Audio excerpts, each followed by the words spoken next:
Ways and Means Committee meeting is now called to order. Mr. Clerk, would you please call the roll? Alderwoman Cruzen. Here. Alderwoman Behringer. Vice Chairman Williamson. Here. Alderman Moore. Alderman French. Present. Alderman Vaccaro. Present. Alderman Carter. Present. Chairman Kennedy. Here. 6 present. We have a quorum. Yes, we have before us today the Director of Public Safety, Mr. Richard Gray. He and I have had several conversations related to the possibility of acquiring police body cameras, so we thought it would be time to open up this discussion more and bring the committee up to date on what the Public Safety Department is thinking about in relationship to this and possible areas of funding. We were waiting because we needed to get copies of the presentation today, which we all should have before us, which he'll review with us. And that information was delivered to someone that was supposed to deliver it to you last night, so I apologize that you didn't get it delivered last night. Go right ahead. Would you? Okay. Mm-hmm. What you see is kind of a snapshot. One of the things that we wanted to do was to not just to research one supplier, but several. So we researched a total of 4 suppliers that are out there. And what we found were various different things. One, you can find cameras as cheap as $295. But those cameras do not come with any docking stations, which is an additional cost, any storage ability, which is an additional cost, and or monthly upkeeps, which is an additional cost. So what we found was the cheaper the cameras were, the less they had to be able to back up and support that equipment. There were other cameras that were in the range of $695 per camera. This is on the higher end, but the higher end cameras came with a lot more opportunities for us to be able to manage the equipment, to also to manage the storage, whether or not it be on the cloud or whether it be on servers, and as well as docking stations. So the information will show you the range of anywhere from 1.2 million or so in camera costs, along with the staffing that would go along with the cameras themselves.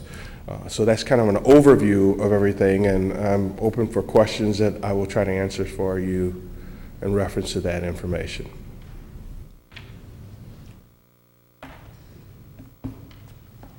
Typically, if you would answer for the committee, how are these things that work? I mean, when a department uses them, they're normally storing the information on what kind of equipment, what kind of policies they may have around the usage of these.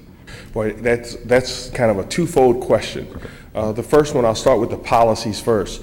That is obviously going to have to be worked with the police association to be able to come up with the policies that's going to be needed to be able to be implemented for cameras to go forward. So that's a very important piece of it that I don't think that at this point Chief Dotson has even had a conversation with the association on that. So that's one.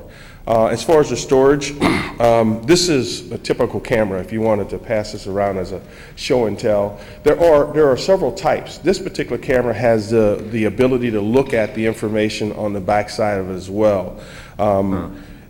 The way the system works is it's stored into the cameras and it's downloaded when it's put into the docking station to the server where it's going to be actually saved at.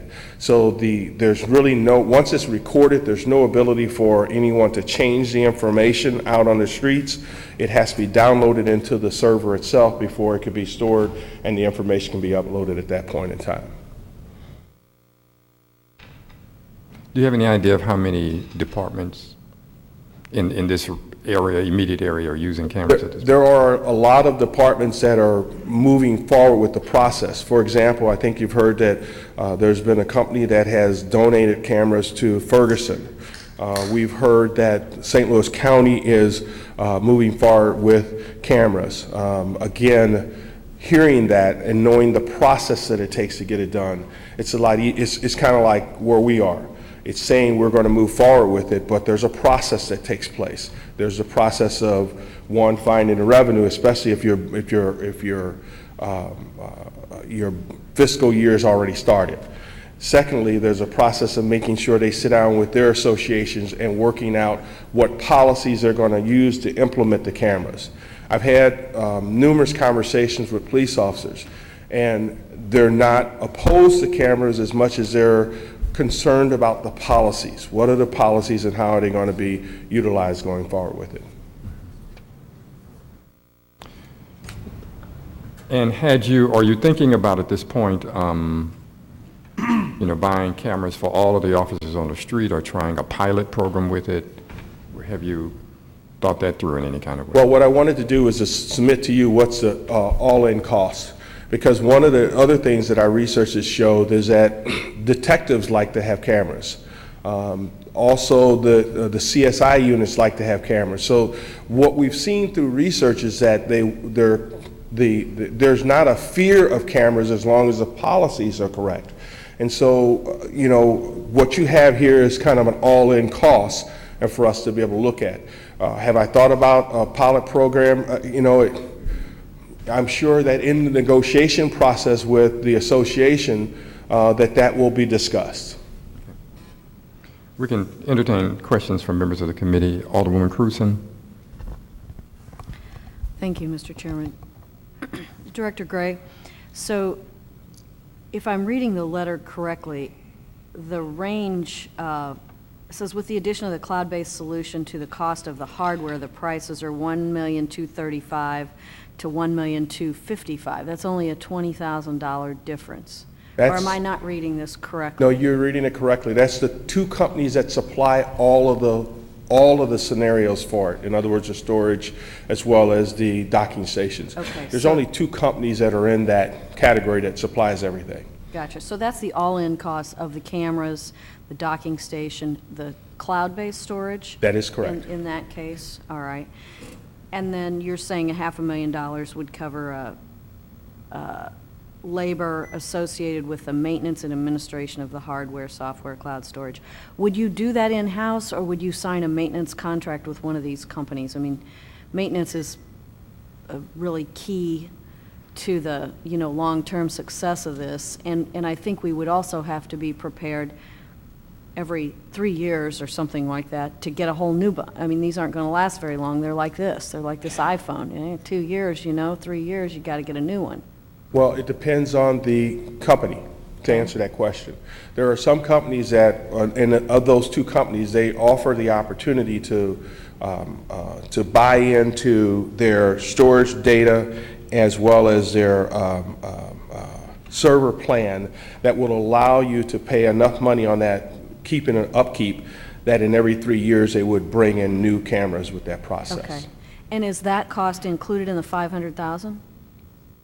Yes. In other words, it would. So that $500,000 that includes the maintenance it has enough maintenance and replacement fund in it in order to keep these things working. They're going to get lost. They're going to get dropped. They're going to, That is correct. just like this guy. But also understand in this umbrella of information that there will be a consistent cost that will go along with the cost of storage that you have, as well as your docking stations, as well as the labor. So once we sign on to doing cameras, it's going to be an increase of our budget of roughly about $800,000 to $900,000 a year, or somewhere in that range, to be able to maintain and keep the cameras going forward. Okay, so it's the 1.25, let's call it, to get them, and that is for 1,000? That is for 1,000, that is correct. That's for 1,000. We have 1,300 police officers. And then it's 800,000 or 900,000 per year increase in the budget after the first year. That is correct. To for labor ongoing, and for yeah. the storage and for the docking yeah. equipment. Okay. This camera that you passed around, where does it go on the uniform? I mean, or on, it looks like it has a little clip on the back of it or something. There are, Is it here? a lot of the cameras come with wires that could be either attached to the glasses or to the front of the shirt, front of the jersey. Oh, I see. So that little thing you passed around would be connected to To- something else that would actually be the lens That is correct. for the camera? Okay. So that's sort of the base unit, and then you have a wire. Okay. That has a lens on it. I noticed it had a lens on it. I just couldn't figure out That's one where- of the where ones it that would- that they how it can would- look at and review. Most of the ones that we researched did not have the lens on it. So it's something you carry like, almost like a pager, but then there's a wire to it to wherever you clip it Right. to your uniform. Okay. And what other big cities use cameras currently? We know that LA has a program that they're starting. Yeah. We know that New York is looking into a pilot program as well. And I believe another one was Cincinnati and San Diego. San Diego? And do we know the position of the SLPOA I do not. on not have- cameras?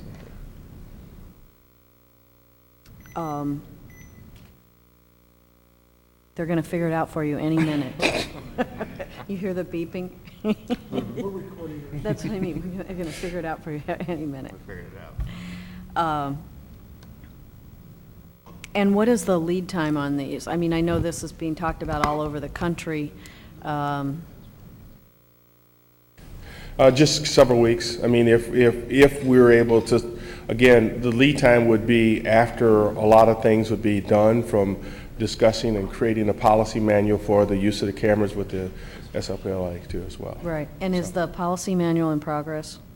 There's been no conversations in reference to that from my department at this point. So in terms of the timeline, from now to when this might actually be decided, I mean, there'd have to be policy manual drafted, adopted, I guess, by Correct. somebody. I don't know what that process is exactly. Then, and there'd have to be negotiations with SLPOA, Correct. I guess? And what other major steps are there along the way before you'd actually do it?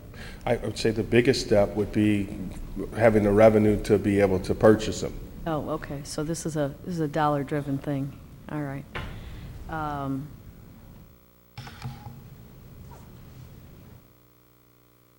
Well, I think it does seem to be the wave of the future. If I were a police officer, I would probably be pretty ambivalent about this. Gosh, I'd hate to have every single thing that I said all day long recorded, although I do take that into account sometimes as I'm talking, but I do, that would be interesting. Are these cameras, I know some cameras work in such a way that they record all the time. Other cameras have something on them where you have to actually put it into the record mode. What are these? Almost all the cameras that we found had the ability to turn on and turn off. And again, that would be a part of the policy process that would have to be established, when they would want to turn the cameras on, when they would want to turn them off. So that would be another thing the police officers would have to remember to do as they roll up to a situation, I guess. Depending on the technology, there are some technologies that the minute the lights go on in the car, the cameras will go on. Okay. So depending on the technology. That's interesting. And understanding that this technology is moving very rapidly. So that's one. There could be another, it's not there yet, but don't be surprised when the technology will be able to, when they open a car door and get away from a certain part of it may be able to turn on. So Sure. those technology things are out there. Some of them are out there. Sure, okay. That's interesting. So when do you think the decision, go, no-go decision will be made about this? Or has the decision kind of been made, but you're waiting on the dollars, or, what's the? I think it's a combination of a lot of things. First, obviously, was informing you guys and letting you know of what's available. And then the decision from this committee as to whether or not they're going to generate the revenue that it takes to be able to get it done. I think when that process is done, then you start the conversations with the association and discuss what we can do as far as creating and developing policies. I think as we collaborate and work together on it, there's a much better chance that we can get this done at the pace that you would want it to be done. Okay. Thanks for your work on this and for bringing this to discuss with the committee. I think there's a lot of interest, of course, in this topic from all spectrums, and so we appreciate hearing from you. Thanks. That completes it. Alderwoman Behringer. Thank you. Director Gray, I was kind of ambivalent myself about this until I actually watched a television reporter this morning out of California where the witness said how they were treated by the police, and then they played back the camera, and it's time-stamped, so everyone understand, you can't manipulate it, it's time-stamped, and the police officer did not act in the manner that was stated by the witness. So I was like, wow, I felt that was great to see that, you know, it helped the police officer from that perspective. The thing that I'm a little concerned about has to be with security in a cloud, because, you know, just recently they showed where they got a hold of people's pictures, photographs, and then just started putting them everywhere. And then the group that was able to access all the police officers' personal information via the internet and then post it. So my only concern would be using the cloud for security and being able to compromise anything in any way because it's in the cloud. So how do we, I'm not saying we can prevent it, but has that been looked at as well, is the security? Yes, and I will say that based on the research that I've been able to gather, the two most complete units that are out there both store their information on the cloud. One, I believe, is in Amazon as well. So it is stored, that's where they store the information, and those are the two most secure companies that we currently have right now that's available to us to choose from. Okay. And then just to verify on the cameras, you said that there was something about when they turn on, turn off. Was that, I caught the tail end of it. When Alderman Cruzen was speaking, you had said something about when they're rolling, lights are on. Is there a light that comes on when it's on? She asked what's the timetable for when they turn on and when they turn off. I said there's technology out there for the ability, once the light goes on, for the cameras to come on. That's a certain particular camera that would have to be purchased for that particular one, because that's proprietary equipment to one provider only. Okay. And then when we're looking at this, we do have the St. Louis Police Officers Association at the table with us to discuss this? Absolutely. Okay. I've been trying to say all along that they are an incredibly important piece of this, and it's about the policies that would have to be worked out with them to be able to get that accomplished and done. Absolutely. Okay. And then the very last thing has to do with cost, because I know we were told that there was already $1 million that the police department put out. Now we're looking at 1.25, so that's 2.25 million when we're talking about costs for our police department. On the news this morning, and if someone else saw it, let me know, and it could be Ferguson, I'm not sure, is putting a $6 fee on every single ticket now to pay for their cameras so they can get all of the folks' cameras. So they talked about a $6 fee. What that's being added to, I apologize. Once again, I was running out the door and I just heard they're charging $6 for what? So that's something, if we're going to have to do the $800,000 extra in the budget, and we have to come up now with 2.25 million, we're gonna have to figure out how to pay for it.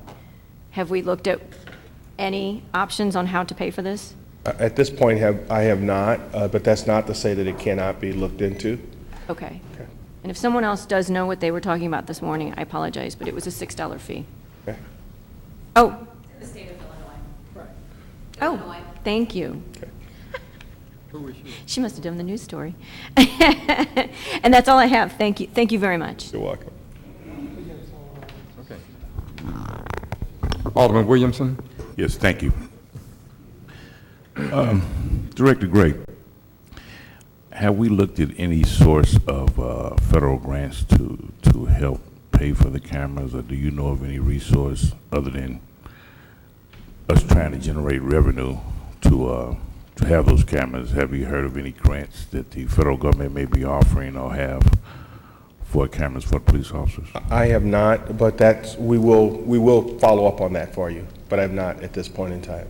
I wanted to get this information in front of you first and foremost, but that is obviously a direction that we will look into and see if there's any possible revenue there. And we appreciate your leadership along with our chairman, Alderman Kennedy, on looking into this, because I think it's something that's very well needed when it comes to law enforcement. I think it'll help not only the police officers, but also the suspect too, and I think it'll keep everything on the straight and narrow for the most part. The recording time on these particular cameras, do you have any idea how many hours? Is it like an 8-hour, 9-hour? With the battery lifetime, do you have any idea how long they last on a shift, you know, when the police officer is working on a shift? The average is 12 hours per battery power. That's before they go back into the docking station. Once they go back into the docking station, they start charging them, and they'll download the information. Okay. All right. Thank you. That's all I have. Okay. Alderman French. Thank you, Director. So first, how many uniform officers do we have presently? 1,253, I believe, is the right number. 253. And the proposal calls on 1,000 cameras initially. And how would you roll those out? Would those go out to all officers who have interaction with civilians, or how would you roll those out? I think again, that's getting into how the chief would sit down to do that, but I have not discussed that at this time with him. Again, we haven't discussed it at all with the association. But obviously, I would foresee it as going out to the officers that are frontline officers that are in the street, as opposed to some of the ones that are working internal. I mean, obviously, wouldn't need them there, so that's what I would see them looking. Okay. And what concerns would the association have about these cameras? I think policies more than anything. What concerns about the policy? I'm speculating. I've not had a conversation with them, but I would assume policies would be the biggest challenge. What do you mean by policy? What policy concerns would they have? When the cameras are possibly turned on, when they're used, what the information's used for. For example, and this is just hypothetical, if I accidentally have the camera on and I go to the bathroom, am I going to be penalized for not having my camera turned off? I mean, things of that nature has to be determined and worked out, and I just don't know what they all are yet. They probably have a much better handle on that than I do to sit here and try to look at what it would take to be able to get it to work. We have some representatives here. Would they want to come up and discuss what concerns they would have with cameras? If the chair would allow that. Yeah, that's fine. Well, thank you, Mr. Chairman. Thank you, Alderman French, for inviting us up. I'll say just this, that under state law and under federal law, equipment such as this is a mandatory subject to bargaining.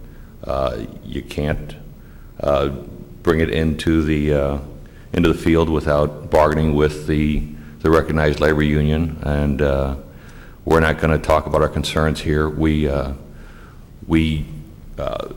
hold sacred the idea of collective bargaining, and we'll sit across from your representatives at the table and talk about our concerns, but this is not the appropriate venue for that. I mean, but the union wouldn't hold up the implementation of this technology, would they? The city and the police department has a duty to negotiate with the union over mandatory subjects of bargaining. This is a mandatory subject of bargaining, and we would expect that that the city would oblige its duty under that law. So I'm interested. You know, one of the benefits I think of this technology is not just to protect the rights of civilians, but also protect officers from fraudulent claims of abuse. Does the union see this as a welcome technology, something that can help protect their officers? That's certainly a conversation that we'll have with the city's bargaining team. what our concerns are, what we think the merits of the equipment are, and what we think the detriments of the equipment are. So if we worked out how to pay for these cameras and the public safety director ordered them, when do you think those conversations would occur between the union and the administration? Well, I think ordering them before you negotiated with the union would be problematic. I think at the table, the union would probably want to know why our salaries lag $9,000 below the average of the region, yet the city suddenly has money to purchase this equipment. Why our officers have outdated firearms, yet the city suddenly has the funds to fund this equipment. Why we had officers getting bricks, bottles, and rocks thrown at their heads in Ferguson and had no helmets, and why we suddenly have the funds to fund this equipment, and what the explanation for these mislaid priorities are. I think we'd want to know if any of those 1,000 cameras would go on aldermen, if aldermen would be wearing cameras to work like the police officers, whether our commanders are wearing police officer cameras to work, or if it's just the guys in the street doing the hardest job in the city. Mm. Well, we won't get into specifics there, but I would hope that the union would not hold up the implementation of this technology, which could help rebuild trust between the community and officers. Well, if that's the goal, we welcome it, but we'd have to be convinced that that's the goal. All right. Thank you. Director, I had a few more questions for you, please. So I think this is a good technology. I think for me, it's a no-brainer. It's something that is relatively cheap for us to implement that will go a long way to help restore trust between the community and officers. I think it also will help protect officers from fraudulent claims of abuse, and it will protect the city, because when you talk, this is the Ways and Means Committee, so we're talking dollars and cents. And as we've discussed previously, the city right now is facing hundreds of thousands, if not over $1 million in lawsuits right now from police interactions with people. And these cameras could help protect the city and taxpayers from fraudulent claims. It also seems to me that this is an ideal use of the asset forfeiture fund. Do you presently know how much money is in the asset forfeiture fund? I do not. Maybe we can request that from Budget Division. But to me, it seems like this is an ideal use for those funds. And if the total cost is around, the high end was what, 1.2? Mm-hmm.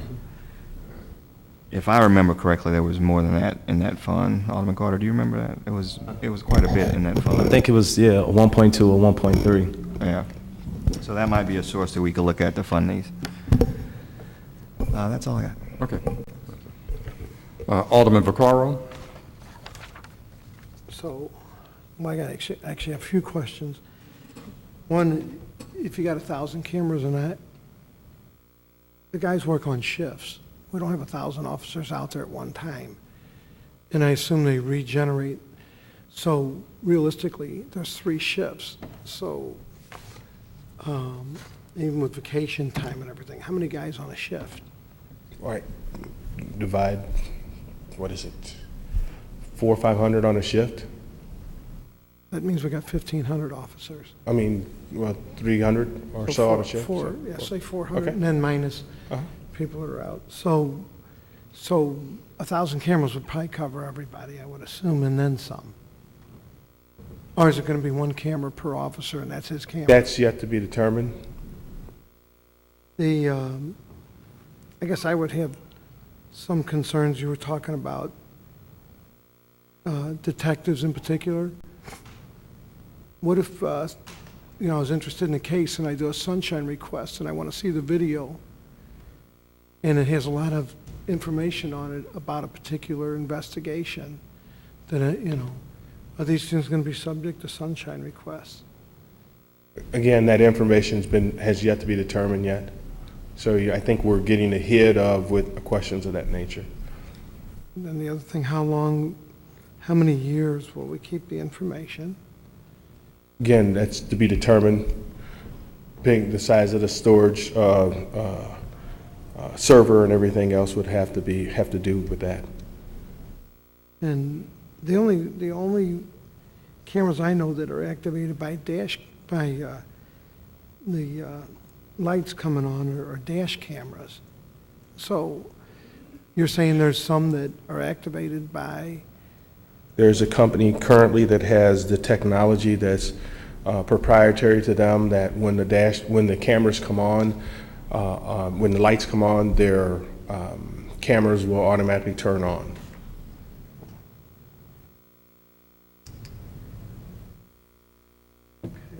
You know, I guess that's really all the questions I had, and really, we don't have no answers. Right. Okay, Alderman Carter. Yes, sir. Thanks, Mr. Chairman. What's up, Director Gray? All right, sir. We spoke at the last meeting about, I guess, the different policy, and I think I spoke about Baltimore, who has these cameras on their officers, and it decreased their police brutality and complaints by 82%. And so the only way that it works in Baltimore is that it's tied to a civilian review board, or it's tied to a civilian capability board where they review if there is a current situation or some type of situation that may happen, and they review the cameras, and then there's a whole process within that. So, and I don't know if I should be directing this question to you or Representative Rorter, but is that a possibility? Because I think the chief the last time kind of said, yeah, no, yeah. And so, Rorter, should I be directing that towards you? Or you can't answer that? My answer would be very similar to what you said to Alderman French? Okay. And so do we have stats on which type of officer that gets the most complaints? Like, is it regular street officers? Is it detectives? Is it, we don't have those stats? I've not gathered in those stats. No. Okay. Let me see. Okay. And I guess I have a comment, or I guess a question for Representative Rorter. So you mentioned something that just kind of stuck with me. In terms of the Ferguson issue, you said that that you wouldn't recommend us doing this, and because we had officers in Ferguson that were getting rocks, bricks, and bottles thrown at their head, right? I just was wondering aloud where the city is coming up for funds for cameras when they didn't have funds to protect their own officers in Ferguson. I believe that we can come up with the same, with the funds that we use to send St. Louis police officers out there with. I believe that, are you sure that are you sure, do you know who made the choice to send SLPD officers out there? I assume it was the chief of police. Right. Right. Chief and Director Gray. Okay. And I believe Mayor Slay. And so those are things that probably should have been thought of before officers were sent out to Ferguson, as well as the cost. And we didn't authorize any of that. I believe we didn't know about it until afterwards, even the cost. And so at the end of the day, we accrued $1.2 million worth of debt sending officers out to Ferguson. And I'm glad you did, because if we'd let the officers out there face that riotous situation on their own, then we would have had even worse outcome. They weren't on their own. I seen multiple officers from different municipalities as I was out there. I was out there every day. Well, one officer's not enough, 100's not too many. You're right. We need more in the city, also. And so I just think that in terms of being financially smart, I think that that we should have made a better decision in terms of sending officers out there and spending 1.2 million of our folks' tax dollars out in Ferguson. Do you agree? I think there are certain things that are the cost of doing business, and coming to the aid of our fellow police officers in a neighboring community is part of doing business. Right, and I think that these cameras are us as aldermen coming to the aid of some of our people that feel underprotected and feel like, you know, like this is their answer. And at the same time, this would help officers too. So thank you for being here. Thank you, friend. Okay. Are there any other questions from members of the committee? Alderman Vaccaro. Just one that might answer or not answer Chris's question. Do we have like mutual aid? Like if we called the county in, they would basically have to come, and if they call us, there's a responsibility of mutual aid? Yes. That's what I just thought that. Which question? Well, no, it wasn't a question. What I was saying, I believe, and I was asking the question was, if we have mutual aid, like we have to go, like if we called them in here, they'd have to come. I think that's how that works. No, the chief specifically said that that they went, that they have a pact with other chiefs and other municipalities, and that it's a choice that they have to make. It's not a federal a procedure or the state a procedure saying that we have to assist. And, you know, I mean, it was clear that there's nothing in place because look who made the decision. We weren't notified. Right. No, I was just Excuse asking me, the question because I Alderman. wasn't sure. Alderman, there is a code that if they call, it's basically come and support, and that's why you saw so many different municipalities being there, because there was a certain code that was called. How are those other municipalities paid? Just, I mean, in terms of, you know, I mean, I believe that most of those municipalities, as well as us, we're strapped for cash. So, you know, is there some type of federal aid that is given or that is possibly given? I know that the chief said that there is a possibility that we could be refunded our 1.2 million, but what are the chances of that really happening? I'm asking you that. Do you know? I do not know. I know that the process will be going towards the state to try and get the state to help in funding that. And as you said earlier, I think the state, like everyone else, is in a cash scenario. So, And perhaps what we could do is at a upcoming Ways and Means Committee meeting, discuss that in particular, about the costs and everything in Ferguson and where you're thinking about trying to find monies for that and the rest of that. So we can get into that a little bit more detail because our topic is the cameras today. Okay. Were there any other questions from members of the committee? If not, we would go to Alderman Schmidt. Thank you. Good morning. First of all, I think it's great that we're in the process of discussing, you know, what the costs are and where we might get the monies and some of the technology that's there. But I also believe, and I know you also know, that this is the case, that these tools will be most helpful if the police officers themselves, and so that discussion with the Police Officer Association is so important, because like anything else, if they don't buy into that, it's going to be very difficult. So if they think it's a tool against them, the likelihood of it serving its purpose is pretty nil. So I know I'm not telling you anything about that.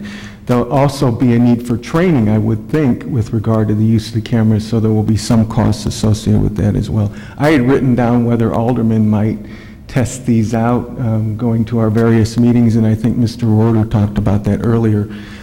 I know I sent you a letter of response that I gave to one of my constituents about some of the locations where they're using this and some of the controversies in New Orleans and that sort of thing as well. So this is only video, right? It's not audio? it is both. It's both. Both, correct. Is it both? Video and audio? Okay. Well, I mean, obviously there'll be some other issues. I know the chief was pretty clear about garroting, and I know that police officers have some rights with regard to their administrative hearings, so that's an issue from the police officer's side. from the individual side, there are Miranda rights, and so they go up to you and say you have the right to remain silent. Anything you say can and will be used against you in a court of law. You have a right to an attorney. And here they are acting and saying things that, you know, so I'm sure these other locations are working through those things as well. I know that the treasurer's office, when we were looking at parking meter situations, did some tests. And I think some of these other locations are doing some tests like LA and so forth. So it's not as if we would necessarily be rolling all this out at once. I think what you're looking for is to begin the dialogue, which may seem painful at this point, but begin the dialogue and look at trying to get the monies and perhaps doing some tests before we expend a lot of money on something that the police officers might say if we did it a little bit this way, it might work better. Okay. Okay. I think that's basically it. I do think, you know, when officers are out in the field and they're running and jumping over fences and all the rest of it, you know, these cameras sound really nice when we're just kind of sitting here at the table, but in the field, it's going to be very interesting. Yes. Thank you. That you can see. Alderman Ornowitz, did you have any questions? Okay. Alderwoman Ingracia, any questions? Okay, then, are there other follow-up questions from members of the committee? If not, then we thank you. I guess we would need to see how things are moving along. We'll talk and see how to bring this back at that point. Okay. Okay. Thank you. Thank you for coming. That was all of our agenda item today. We don't have any other meetings scheduled at this point, so with that, we will adjourn our meeting. Thank you.